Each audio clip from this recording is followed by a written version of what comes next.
youngsters. Great chance here! That does it! Steve McGavin! And for the first time, Colchester United have won a major final. Still Garcia, finally the company arrives and it's in! It's a freak-out goal from Ricardo Carvalho. Richard Garcia wants the credit and the shock is on at the bridge. And it's promotion for Colchester United. They've made it into the Championship for the first time in 69 years. Porter to be being held. There is Porter and it's Maka!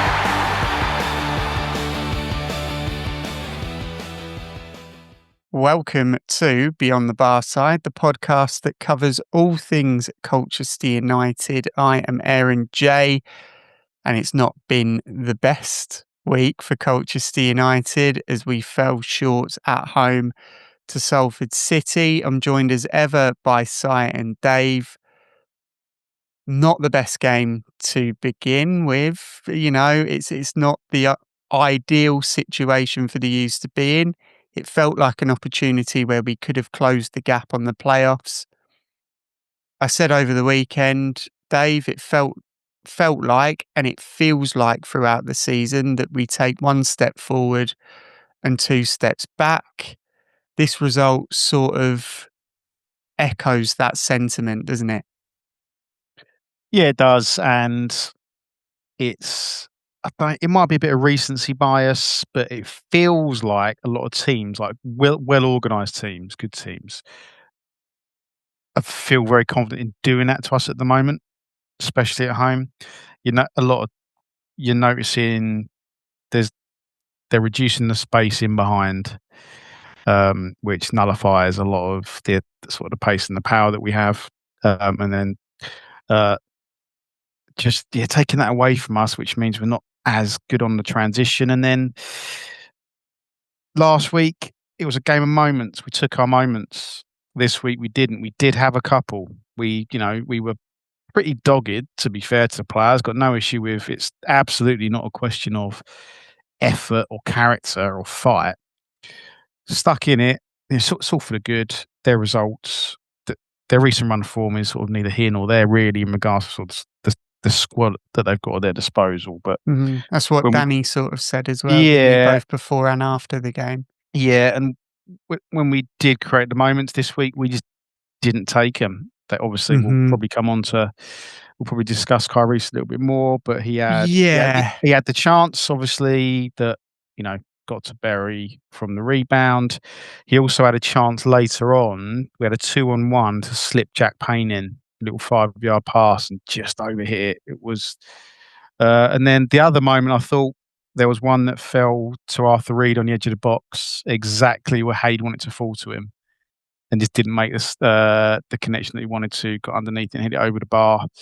But yeah, so 2 games, 2 very different outcomes when it comes to having to break down dogged teams. And one week we take our moments, one week we don't, and then. Yeah, we seem to we're grasping at that rope. Space to try and get back on the space station. It's just out of reach. It seems like it very much echoes last season's run-in, in particular, where we sort of ran out of steam towards the end. But you mentioned missing out on the big moments and not taking the opportunities, and Kyrie being the main opportunity that was missed. There's a few schools of thought. One was that the Salford keeper made a big save to deny Kyrie. However, many fans felt that he should have scored. Many fans felt that Kyrie didn't have the best game of the season for his high standards that he set earlier in the season. Do you feel like that moment sums up where he's at the moment in terms of form? I think it sums up where he's at and where we are at, really. Because it's down the other end from us, we kind of took it as, well, their keepers just obviously recovered well, made a blinding second quick reflex save from close range. However, then watching it back, to me, it just felt like there's that little bit of he just wasn't on his toes enough, wasn't preempting the fact that ball could rebound back to him. That's the sort of shot you're going to see most players lashing a foot, hitting it first time, giving the goalkeeper no time to recover, because he wasn't expecting it. It wasn't preempting the movement.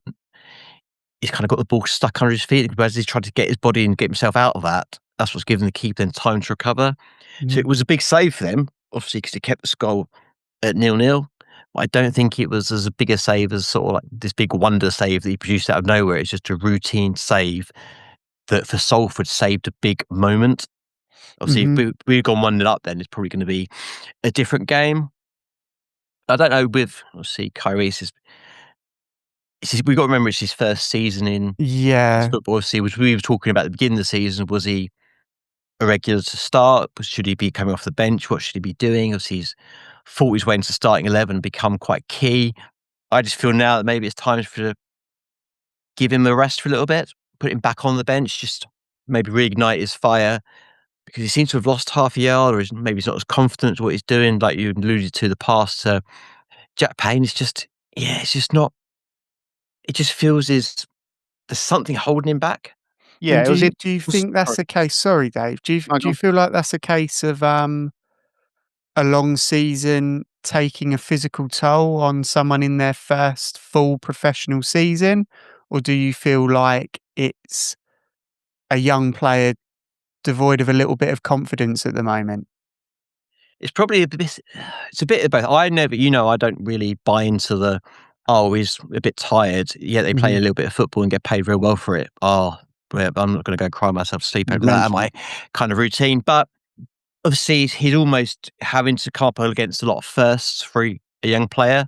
So he's got his dad to guide him through it all. But obviously, with the interest in him in January, then whatever happened behind the scenes there and him not coming off, has that knocked him, not necessarily him be like thinking he's too good for the club or whatever, but maybe he's a bit like, I thought I was going to go, I'm not. What do I do? How do I sort of respond to this? And he got a bit of backlash from the fans over some of his social media posts. Again, you don't know whether he's almost trying too hard, because he's trying too hard, he's not making the correct decisions because he's overthinking everything, which is why I think a bit of time out of the side, not out of the squad, but out of the starting 11, was just doing good to reset him, and then come into the Easter weekends, where you have obviously games thick and fast, then potentially bring him back in for that. And I know it's going on from that, if you like, Jaden Williams changed the game, not obviously to the effect where we went on and won it, but he definitely tried to make things happen. And when you got him waiting in the wings, maybe it's time to give him a start and see what he can produce. So obviously you produce a good player with a good player, two young players, give them a chance to, Kyrie's to rest, Jaden to start. Let's see where we go from there. Yeah. I agree. And go ahead, Dave. Williams did do well again, I think. Yeah, not to quite an extent, but he did. We definitely we opened up more when he came on.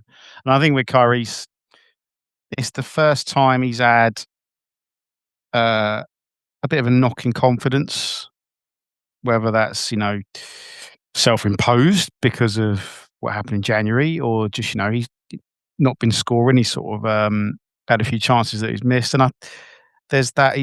It's indecision. He had it last week as well, but obviously other players stepped up. And when you lose that bit of confidence, you sort of second guess yourself. And even someone as quick as him, if you second guess that movement, or when to make that burst, when to make that run, when to cut back, the playing as professional football, experienced footballers, that split second can make a difference, especially for a really young player who's really good at playing off instinct. So yeah, I completely agree. So I think it's just for his own good. Again, to reiterate, it's his first season in a full professional. It's going to happen. Take a little bit of time out of the firing line, out of the starting lineup. William, I'd be very surprised if Williams doesn't start ahead of him. And I'd actually, again, a bit of a let's throw forward. I think the team against Chesterfield could feature in the starting lineup both Williams and Anderson. But we'll come on to that later. I'm sure we will. And it wasn't just a case of Kyrie not having the performance that we've grown to expect of him throughout the season. It felt like across the pitch we were out-battled and frustrated, particularly in midfield. It felt like the midfield was sort of physically outmatched a little bit? Do you feel like it was simply a case of Salford wanting it more in the key areas, Dave? I think it's a case of wanting it more. I know you're just asking the question, Aaron, but I think that's the thing that's thrown about whenever people are trying to explain defeats to make it quite simple. It's not a case of wanting more, but maybe being more suited to the battle. And I think in the first half, I mean, as Si, before we start recording, Si said his highlight was the grass growing, which we paid the price, I think, for being so conservative in the first half. I think that comes from not having Ellis in the starting lineup to really give that forward impetus from wide. And do you mean Ellis Iandolo, supporter of the Beyond the Barside podcast? As you know, we have held him to photographic ransom, evidence. so that we have photographic evidence that I did not at all ambush him to attain. Yeah, sorry, Dave. Yeah, no, because he's still injured, couldn't run away, wasn't it? That's what it is. Yeah. Well, hot off the press, but I think everyone he spoke to, and he was great with. So Ellis came and was incredibly a more special guest than me at the Her Game 2 stand was Ellis, who got much more attention. We thought I heard you look surprised. You look surprised. I Ellis came to see you. Oh, is he here? Is he here? Yeah, that's what I thought he was doing. That's why he signed your flag for you. And then he signed his boots, didn't he? He asked for a pair of mine, but so I don't have any anymore, mate. So those days are long gone. You had to give him your trainers. Yeah, I think you're really wet. But no, I think he answered. It was great. It was great with all the kids and every single parent. I think he must have answered the question about in the space of about 10 minutes, probably about 300 to 400 times. He should be back next week, hopefully. So that'll be a massive positive if that does come off. But yeah, first off, and again it comes back. I don't actually think it was a case of taking too many touches. Salford were very organised. I just don't think we were just so risk averse. Mm-hmm. And to be honest, I'm not sure where that comes from. I don't think it's Danny and Nicky. I really don't. I think it's almost like almost trying to be perfect because against a good team, you think, right, might not get too many. We had this. I can't remember who we played against, but we sort of had this chat before. But it's almost like, we might not get too many chances, so we need to make a perfect chance rather than just taking those risks. And that's kind of what Salford were doing. I don't want us. It wouldn't suit us, and I wouldn't want us to play like Salford. But in the first half, especially, every time they got the ball, they just knocked it into the corners and chased it and moved up the pitch and pressured us that way. Now, again, that's not how we should play, but sometimes it's an option, especially with the pace we've got. And they were dropping. Like I alluded to earlier, teams are starting to limit that. But when that's not there and not coming off, doesn't mean you don't try it. Doesn't mean you don't keep it in your mind. And it might not actually be a coincidence that with teams playing like that and looking to stop our transitions and speed, when you get a player who, Jadon Williams does have pace, but he's a technical dribbler. So when he comes on, he has that little bit of extra space. We're supposed to cut back into. He's really good at that, cutting back into the space. And I think a few chances came from that. It might have been where Teddy's Bishop's shot came from that went to Liverpool. I can't quite remember. But again, those things can all contribute. But yeah, first half was just, I became like like Batman. You live long enough to become your greatest fear, because I did find myself not shouting but thinking, just chuck it in the box. Just get forward. I hate it when they're playing football and people shout, get it forward, get it forward. There were one or two times in my head I did start to, I started to regress into that. It's understandable. It's understandable. I did get it. Yeah. In that tone of chucking it into the box, Si, Salford's goal wasn't the best goal to concede. I think that's putting it lightly a little bit. It seemed to have an air of hesitation between Finn Back and Matt Macey. Do you feel like there was a lack of communication, a lack of decisiveness, or was it just a well-worked goal from Salford? It wasn't well a worked. combination. No. Because I wanted to give Salford some It credit. was not well worked. If you, I don't know if you recall, Dave, but probably about 10 minutes before, they had a very similar opportunity where the ball was played through the channel. Finback was caught between two players. And obviously, if he then went wide, the player that had the ball was just cut further inside. If he went towards the ball player, he'd then obviously pass it out wide. And he's Finback at time, I think, was left a little bit isolated by the midfield, not covering the channels. So we got away with that one. And then something very similar happened with their goal, that he got caught out, but you can't take the ball all the way to our byline, put it through someone's legs, and then still manage to get it past the goalkeeper, and then to let them tap it in. I do feel Macy should have come and claimed it, or he's made himself bigger as he was coming forward, because he seems to stop. I'm still not sure I got through him. And then it was almost because he stopped momentarily, and then as he went to start again, he gave them that opening then to let the ball through his legs. And it wasn't well worked. It actually came, so Finback was left exposed because the ball dropped at Jack Payne's feet, who he tried to play a first time pass, which just got it all wrong. It didn't go anywhere. They robbed it from there, and their wingers are really strong. Their wide players are dangerous every time they get it. And I thought that's why Rob Hunt was my man of the match. Played really well against that attack, against their wide players on the right. But then, Finback's left exposed. They're good players. They're going to get one.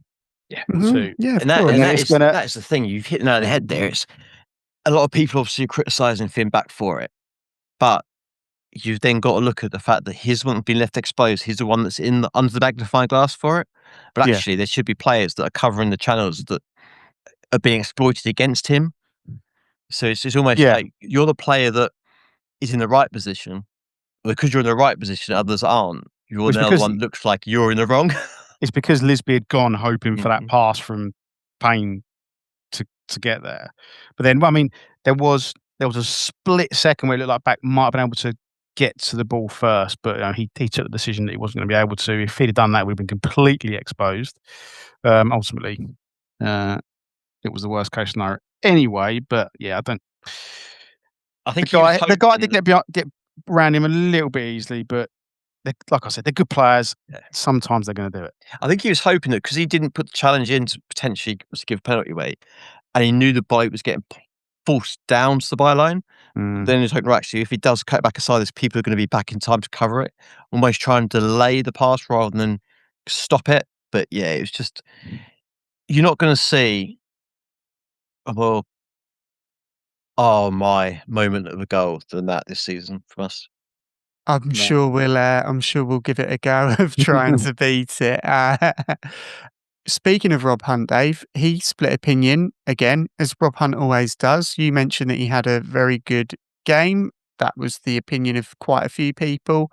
Yeah. Some people, he often gets criticised. I feel like he just sort of does. He could sort of breathe and someone would say he's doing it wrong. So it's sometimes unjust. I feel like you have to take some of the criticism of Rob Hunt with a pinch of salt. But he spoke to BBC Essex after the game, and he said that Colchester United are a very dangerous side, but we need to do the basics better.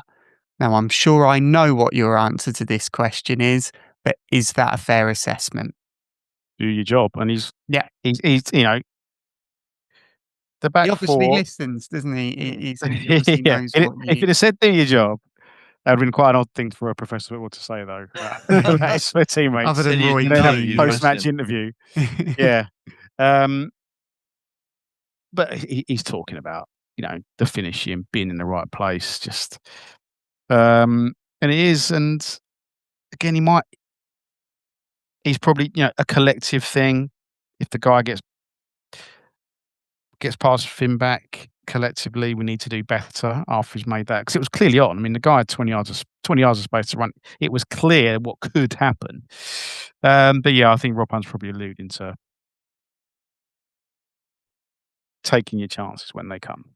I would imagine he most certainly is. On the pitch, I don't think Colchester United will be happy with the performance, but that wasn't the only performance that was under scrutiny. Refereeing decisions under fire yet again. Are we becoming a bit too focused on the officials, or are the officials just not up to it?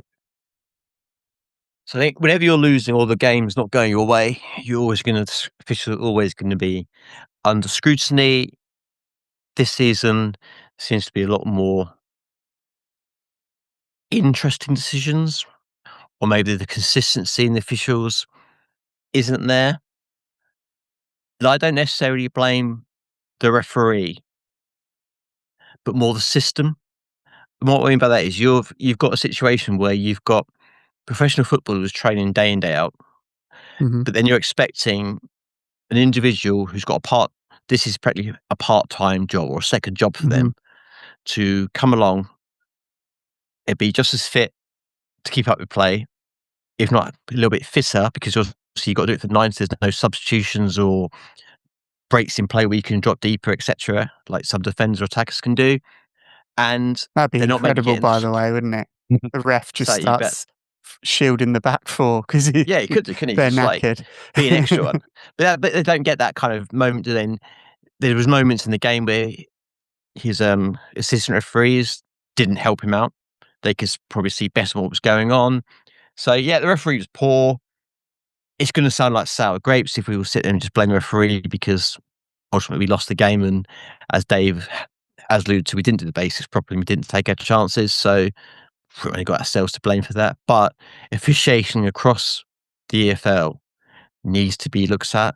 And half the problem comes from grassroots because, being on a Saturday and Sunday, amateur level, semi-professional level, where referees get criticised, they go in the end, right, enough's enough and stop. Not enough come through the system, so therefore the ones that do stick with it maybe aren't necessarily good enough, but need the numbers to get games on, so people get promoted beyond their abilities, etc., etc. So the whole thing needs to be relooked at, and there needs to be something in place where refereeing could become a career, if you like, going from amateur all the way to professional, with better pay, better facilities, and that would just improve the game at all levels. The problem was yesterday, the decisions are the decisions. There was. I don't remember any sort of absolute howlers. There were some free kicks that were clearly bought, probably shouldn't have been given. You'd hope a referee would understand that, but the main problem was the lack of time to be added on. Salford are going to do it. We do it when we're away, 1-0 up. Most time, fine. But as for the referee needs to manage that better. It's not just about hurrying them up, which he was doing, but then just have 1 minute. Danny was absolutely right. So have 1 minute into the first half. And then, because, I think it was the Grimsby game where there was a lot of complaints about the referee. But in that game, the referee sent one of their players off and gave us 11 minutes at the end to try and equalise. So that's where it needs to be controlled. But interestingly, it looks like next year there might be rule changes that stops that, which I'm all for. Actually, I think. Thank God we don't support a Premier League side, so we're not at the whim of VAR.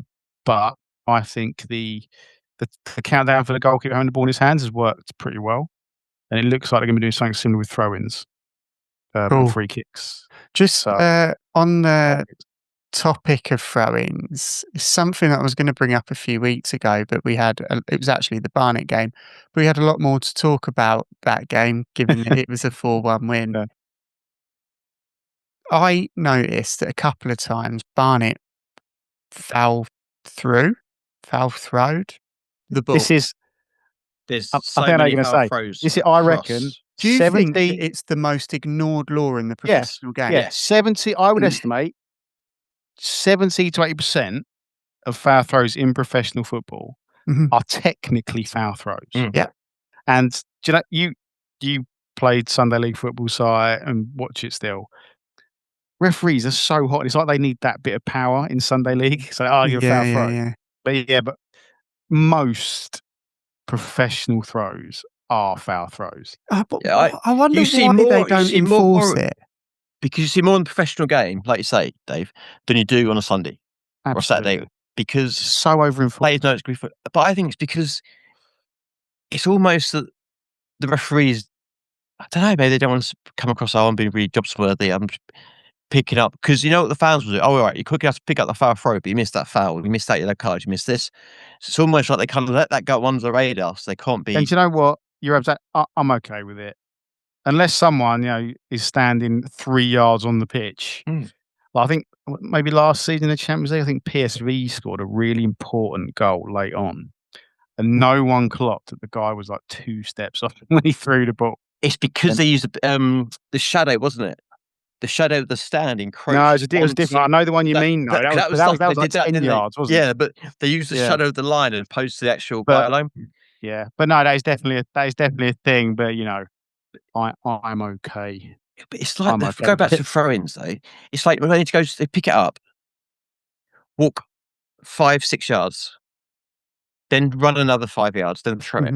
The referees then stop them, send them back to original position, just for them to walk 5 yards, they run 5, and go take it from exactly the same place again, and the referee lets them. It's like, well, don't bother sending it back if you're not then going to enforce it the second time. Just my issue with throw-ins at the moment is that we seem to be the only team in the entirety of the Premier League and EFL that don't have a player who can launch it into. Yeah, we did last year, didn't we? Was it Donnelly last year? Donnelly for half a season. That was it.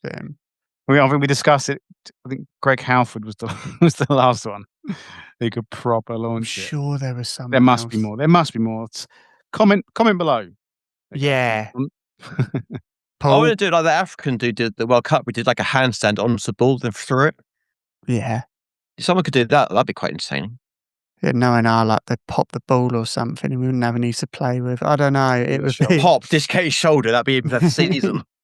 Somehow do their knee. I don't know how, but see what type of game this is. We've just got 4 minutes out of throw-ins. Yeah, we've done really well.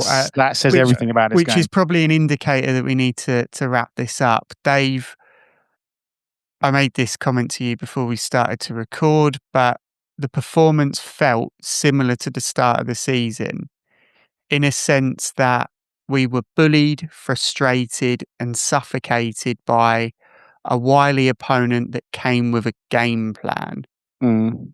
Is that a concern that teams can still do that to us at this stage in the season? I think it's almost come full circle, and we need a bit of a. Going back to something you said earlier, Aaron. You said ran out of steam. I don't think we've run out of steam. No, I don't think that's the case. I still think we're playing with energy. We're getting players back. They're doing their best to play with purpose. Well, I say that when I mind about how conservative we are, but still, do you know what I mean? But I think it's almost come a bit full circle where at the start of the season, we didn't quite know who our best attacking lineup was. Lisby hadn't really emerged. Anderson, obviously, no one expected Anderson to show the form he showed. And so we sort of played a bit like we are now, then got into that system. We're able to use our pace, ground the transition. Now we seem to have come back a little bit back around. We've been found out maybe a little bit again, and we need something else. So I think one thing we might need a bit more of a plan B, and whether or not that is finding room to put another player up front. And we've got Flanagan back now, could potentially go to a 3. Seeing as most teams play with. I mean, it worked at Salford. It worked at Walsall, didn't it? Exactly. And we can do. Ellis coming back means we've got the players to do that, and gives us a chance to get 2 players high, and sort of then maybe rather than trying to sort of getting over the top, using our pace and go from there to sort of hit 2 strikers and then bring Payne and Reed and Bishop into the game that way. And that might also, I don't like being overcritical of players, so I don't think this necessarily needs a discussion. It might help Goodwin be a bit more influential. Because having someone next to him. Exactly. But it's like we discussed a couple of weeks ago, I think part of the 2, I think, would suit him because like he did play well against Barnet. It was not a good day for him yesterday. it's probably good to leave it there. But I think, maybe if we can just develop a bit more of a plan B, look to maybe just change the direction of attack and how we attack, whether that's from the start, whether it's the last 20. I don't know, but I think it's something that Danny will certainly be looking at. I think that's fair enough to say, and I think it's probably about time to put that performance to bed a little bit. So we'll go with the one-word reviews. Ollie went with out-battled. Danny went with expected. I'm guessing sort of a team. Is it because they've lost a load of games? A team not in good form, come to Colchester, get 3 points. Adam went with bullied. Dave, not you, Dave, went with horrendous. And Duncan went with flat. Si, what's your one-word review? It was damp. It was dull. It was depressing. It was dull again. So my one word is ditch water. Ditch water. Well done. He's coming back after his Jaden-tastic debacle. Only because Dino threw me under the bus there. No, I'm not having that. You threw yourself under the bus. No, I'm blaming Dino for that. I can't blame Dino for whatever I can. Fair play. Dave, what's yours? Well, mine's going to be no better because every week I treat this as a surprise because it's like the one feature that has maintained catches you out 40 episodes, whatever it is now. I'm going to say 40, episode 40. Listen to me try and pad this out. I'm going to say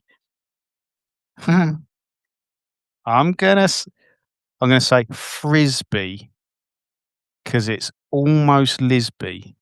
And we almost have Lisby at the moment, but not quite. Look at you. That's philosophical almost. That felt right. It's like I'm speaking to Oscar Wilde. It's when you watch next week, because I have a discussion with when you've watched this back, whether you just agree or disagree.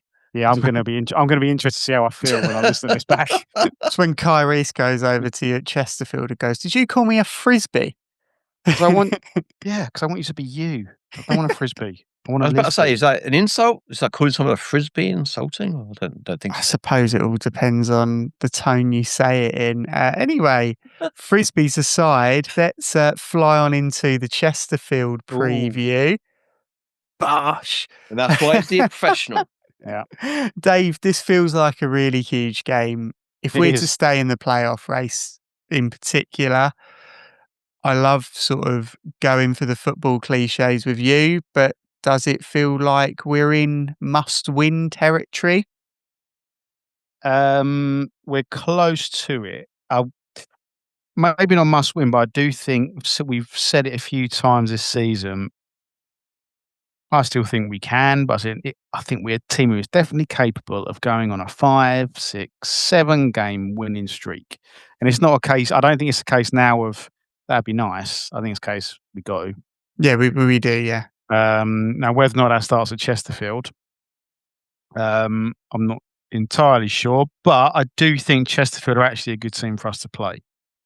Well, a lot of the comments and like a lot of the observations that you made, Aaron, with regards to a streetwise team like Salford coming in, dominate, winning the midfield battle, I think it's fair to say that they did. But Chesterfield are a technical, they try and play really good football playing team, and I think that matches up well with us, as we saw. It does, yeah. So I think while it is going to be a really tough game, they're a really good team. Their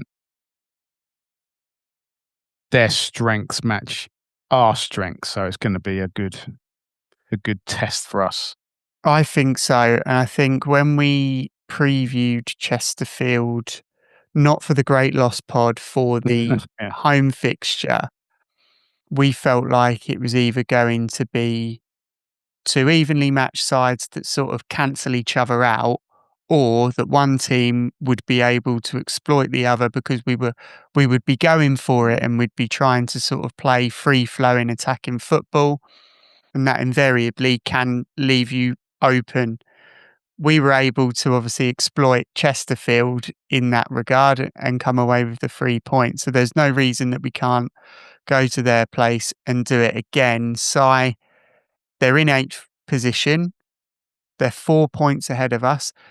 They lost last time out, 1-0 to Barnet. Barnet, I believe, have Dean Brennan back in the dugout, so maybe that made a difference for them. But how are you assessing Chesterfield at the moment? Is it a similar manner to Dave? Pretty much. I think this being the game in hand is going to be crucial because obviously once we've played this, we're back on same amount of games played with the majority of teams around us.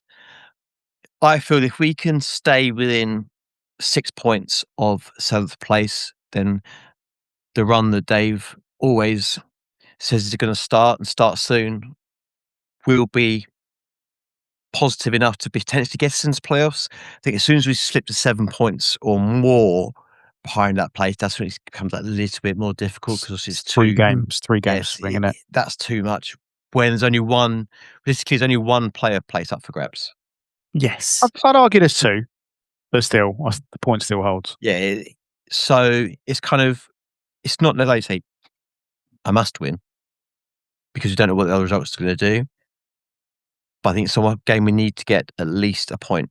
I think if you get a point there, then on Saturday go to Newport and get 3 points there. I think it's looking a little bit better if results go our way in the other games.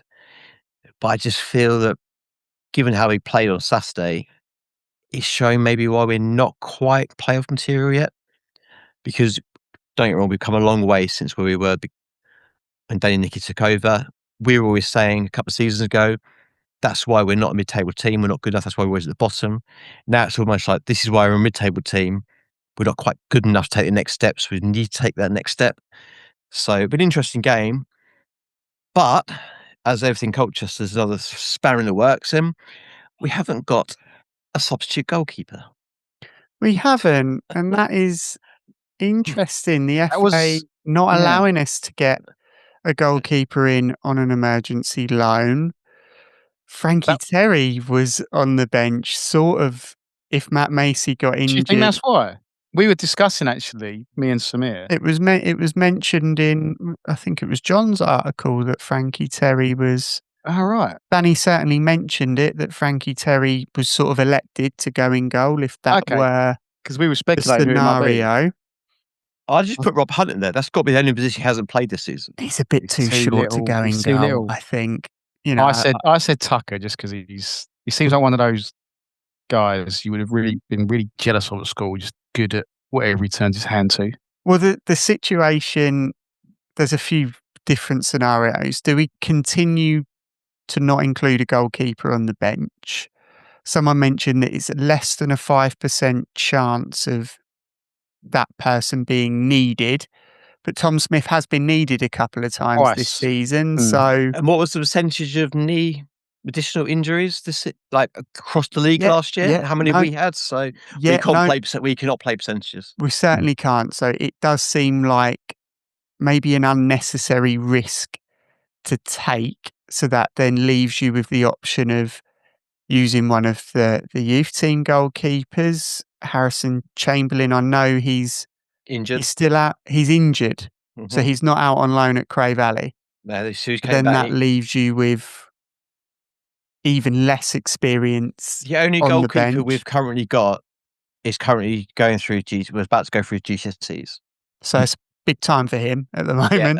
Not available during the week. Danny did come out in his interview and say, look, I'm not being funny. The kids about to do GC, do they really expect us to take him to Chesterfield on a Tuesday night?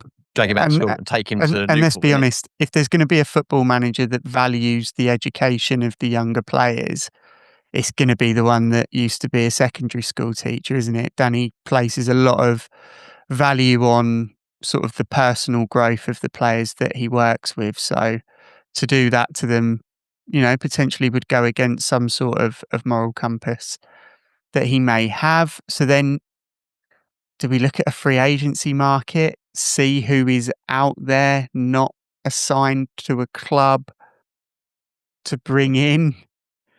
The non-league goalkeepers count? It's a really weird situation to be in. Problem is, if we get someone in, we've then got to pay them. We have. So there's the budgetary. I can't imagine a lot though. No, considering we're in March and the season finishes in May. Yeah, but it's a short-term deal could potentially bring someone in. We know that they're not really going to play. Dean I don't Gherkin doing know. now? He is coach at Bristol City.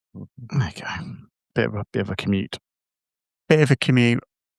Also retired, so I don't think he'd be able to. A lot of players have retired and come back.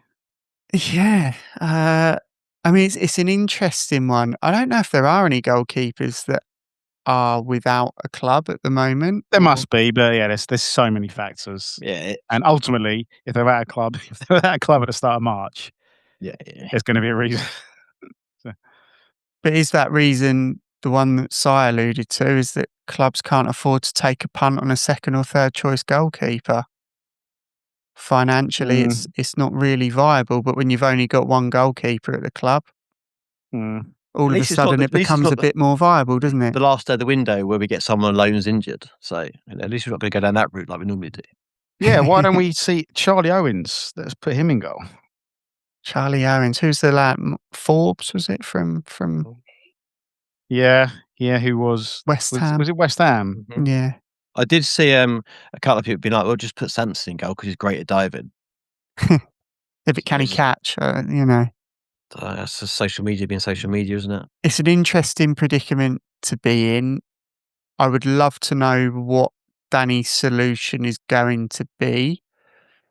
Whether there's going to be one in place by Tuesday, I don't know. Whether there's going to be one in place by Saturday, I don't know. But to have one fit goalkeeper at the club and another goalkeeper who is not in a position where he probably would be able to travel to Chesterfield is certainly a unique and worrying one. But we'll go back to the game at hand. We spoke about how we're Danny called us nearly men, which I thought sort of summarises what you said, Si, about not quite being at that point of getting into the playoffs. Dave, Chesterfield are in a pretty all right vein of form. You know, they're not setting the world alight, but they're also not in a bad run of form. 2 wins, 2 draws, 1 loss from their last 5. Does form matter, really, at this point in the season, or is it a case of game plans and styles of play win games now? I think form does matter unless you're playing against us, unfortunately. And it's not so much form, it's the mentality that breeds. So you see, the way some teams just crumble. When, like we used to 3 or 4 seasons ago, with the slightest setback. But I think, but like we have shown, Cambridge and Barnet were both decent performances. So it's not like we're just in out and out bad form. Barrow was just a horror show. Salford was just never got it together. Rather than I don't think it was similar to Barrow in that respect. But I mean, they've had some quite disappointing draws at home. I think their draws. I think a home draw with Harrogate, and maybe someone else. So I'm not too sure, but yeah, I think it's really to set the tone in the first 15 minutes. Whether, and I don't necessarily mean that's being flying forward and getting at them, but being resolute, making them feel it's going to be because I mean we see at home a lot, especially when we were really free flowing. After 15 or 20 minutes, if you don't get that breakthrough, and you see this team are going to be like Grimsby were, you can argue like Salford were. We never really got at them in the first half. That starts to seep through. It seeps through the players. It seeps through to the crowd. So every pass that goes a little bit astray, there's this. So I just think we need to really, and again, it's another thing we've said a lot. One thing this team does have is character. So when they have needed to step up over these past 2 seasons, they generally have. The result hasn't always come with it, but they're definitely a team we can be confident would have some sort of reaction. Yeah, I think so, and we obviously saw that reaction Cambridge and Barnet. You know, we saw that we can be disappointed and come back stronger. I suppose it's a case of how many times can you get knocked down and still get back up. I'm sure that's a Rocky quote or something. But Danny's used it a couple of times, isn't he? You can't beat the man who'll never stay down. There we go. Is it a Rocky quote or is it a Danny Cowley quote? We'll give it a Danny quote. We'll give it a Danny Cowley quote. Maybe if anyone's good at Photoshop, they can make Danny Cowley on a Rocky IV poster or something. But speaking of psychological edges and advantages, obviously, we battered them earlier in the season, soundly beat them 5-2. Do you think that 6-2? Of course it was. Does that carry any psychological edge into this fixture? For them, yes. For them, you think they're going to have a bit between their teeth? Yeah, they're going to come back because I don't know what their fixtures, their results have been like this season, but I can't imagine them having many worse defeats than that on their travels. So they'll be looking in front of their home fans to put the world to rights, so to speak, and come out and show that was a completely fluke result and not going to want to get doubled like 12-4 aggregate or something over the two games. As much as we'd like to see us go on and smash them at their place. So I think the way Danny sets his squads up and how he does things, he'll keep it it's another game against the team, etc., etc. But I think for them, maybe even the players don't necessarily have it on their minds. I think the fans will. I think that will then come across onto the pitch and the players will feel what the fans are wanting and requirement from them. Mm-hmm. So I think psychologically it's going to be more how they react to that rather than what it's going to have any effect on us. Yes, and although a few of those players potentially wouldn't have even been there really at that point, a few of them were sort of just making their way into the side. They recruited heavily in January, Dave. Is this the stage of the season where that extra depth pays a bit more dividends? Yeah, you see who they be able to, I mean, they've got, the last time Braybrook played against us, he scored from inside his own half. Yeah, he's the one, isn't he? And when we played them at our place, winger who scored, I think their second goal, their second goal, Berry, who is really good. I think he left them. I remember thinking when we played them away last year, they were really good. We drew 1-1, but they were really good, and he was incredibly dangerous every time he got the ball. He left them and came back, and I think when he scored against in the 6-2, I think that was his first game back. He had a bit of an injury, and he's getting into a bit of a rhythm now. Scored a really good goal the other week, I think, at Bristol Rovers. So, yeah, and one of the things they did, they had a really experienced back line, but as we showed, if you play, they can be got at. And they strengthen there as well. I think they signed 2 or 3 defenders that went straight in. Yeah, Swinkles was that one? Okay. Yeah, Swinkles. Yeah. Yeah. Okay. Sounds like you made that up. No, he's number 26. Okay. Still Swinkles. He's got his paper out, hasn't he? Yeah. But it's my phone. Yeah, so they're going to be, and those players. I mean, it's sort of 6 weeks. I think they brought them in quite early as well. Yeah, pretty much straight off the bat, wasn't it? They've had 2 months to bed in now, so that's going to tell. Hopefully not on Tuesday, but certainly as we get to the last 10 games, as we approach the business end, or as Jack Payne would say, as we're into the business end. It's got to be dropped. I think he felt sure of you, Aaron, so he felt like he has to try and give you some moral support. If Jack Payne listens to this, then all credit to him, I think. So the players he's got bigger things to worry about than me. Yeah. What they brought off the bench on against Barnet, it was James Berry, Dobra, Will Grigg, Tom Naylor. So I hope Dobra plays. Yeah, if Dobra plays, we can really attack their fullbacks because he ain't getting back, mate. Yeah, not a chance. I think he was hooked at half time, wasn't he? Yeah, he went against us. Against us, he was. But he came off the bench for them on 62nd minute. Yeah, when we beat him earlier this season, he was hooked at half time. No tracking back from Armando Dobra, mate. And obviously, you got Mandeville. Absolutely no chance. They've got a few of our ex players, haven't they? Armando Dobra, Freddie Ladapo, Liam Mandeville. Yep, he's there. Is that it? Does that count as a few? That's 3. Guess it does. 3's more than a it's few. It's more than a couple, so it must be a few. Fair play. Yeah, exactly. 3's better than most, I would say. Liam Mandeville. Didn't he score What, last against time? us? Yeah. Probably. No, it's an ex-player, so we'll go yes. Yeah.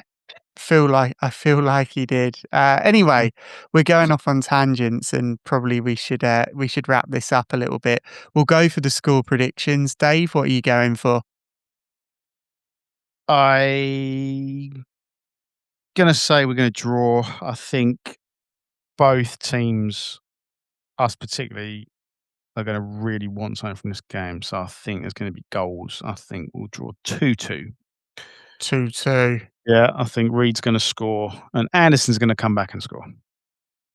Reed and Anderson. Do we sort of, while we're wrapping up, I'll ask you another question. Do we see Mbic maybe making a return? He's not starting to feature in the paper and Is he? being mentioned in interviews now. I'd be surprised. I could maybe see a double helping of good news maybe at Newport. I thought you were going to say a double helping of Goodwin. You can't play him twice. Do not want that. Like nobody really wants that, do they? Bless them. But yeah, double helping are hopefully on at Newport with Ellis and Bick making the squad. That'd be nice. That'd be incredible. Si, what's your score prediction? 1-0, Jack Tucker. 1-0, Jack Tucker. That is very succinct. You know what? I think you're both too negative. I'm going for a win. I think Colchester are going to do it. I think we will win 3-2. And I will go for Lisby, Kane Vincent Young. If he's in the squad. If he's in the squad. Actually, yeah, maybe I'll take Aaron. I'm going to go Rob Hunt. I'll go Lisby, Hunt, Payne. I think that's fair enough. I'll go Lisby, Hunt, Payne, 3-2 Colchester. Although, I don't know. It's going to be a very interesting game to say the least. But Si, Dave, thank you very much for joining me and sharing your insights. And hopefully we have a positive result to speak about ahead of the Newport game. Cheers, guys.